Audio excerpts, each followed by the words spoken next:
Hey, what's going on? I am here with my good friend and partner for the week, Andrew Thomas. How's it going? And Andrew, tell me where you're from. From Montreal, Canada. Yes, you hear that Canadian accent. And I'm from New York, if you don't know, but we're both in Florida. That's right, enjoying having fun at Day with Destiny here. Yes, Thank you for having me on. Oh, my pleasure, man. We've been having some great conversations this week. And today we're going really deep into the masculine and feminine energies. And you might ask yourself, why are we learning about this and what does that have to do with like life improvement? Well, that's to do a lot with it, right?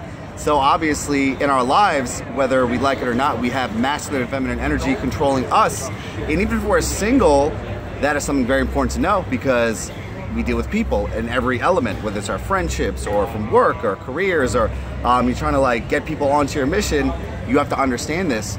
So Andrew, I would love you to share like your insights just based on our last session today.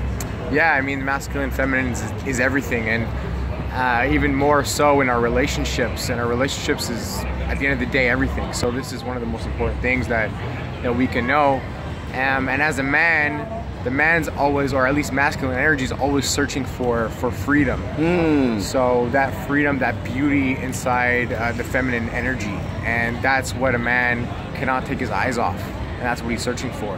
And on the other side, a woman wants a masculine man, not a man that she can control, and more specifically, not someone who's going to leave a situation or conversation when it gets tough.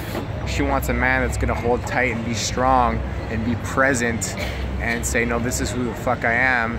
Woo! And and so she can always go back to him, and if he just shows up with that level of love, even when moments are hard, even when moments are like she's being maybe a victim, or even when she's being in an unresourceful state, and he's able to keep that level of love at a high level, then that's where that polarity comes in, and that magic happens.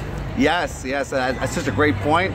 That's where polarity comes in, that's where the magic happens. And I think for me was that huge insight that men are attracted to free women. And I want to ask you, like you're listening, what does a free woman mean to you, the people that are watching, right? It's a woman who's confident, who's, just happy in her own skin, and it's just this powerful feminine being, and us men, we can't keep our eyes off of her. She's in her heart, not in her mind. Yes. So, I actually made a video about that yesterday. That's what it is. I think if we all live in our hearts and not in our minds, the world will be a much better place. Yeah. Cheers to that. But I think a great insight is a lot of times women think that men are just attracted to their looks or their breasts or their ass, or it's all the physical. But a free woman is goddamn sexy. Well, you can see it in her smile. You can see it in her eyes. You can see the way that she moves. That's where you see the freedom. Love it. Way that she moves. Yeah, especially on the dance floor. But this is an interesting dynamic because Andrew's in a relationship for 1.5 years, and I'm single.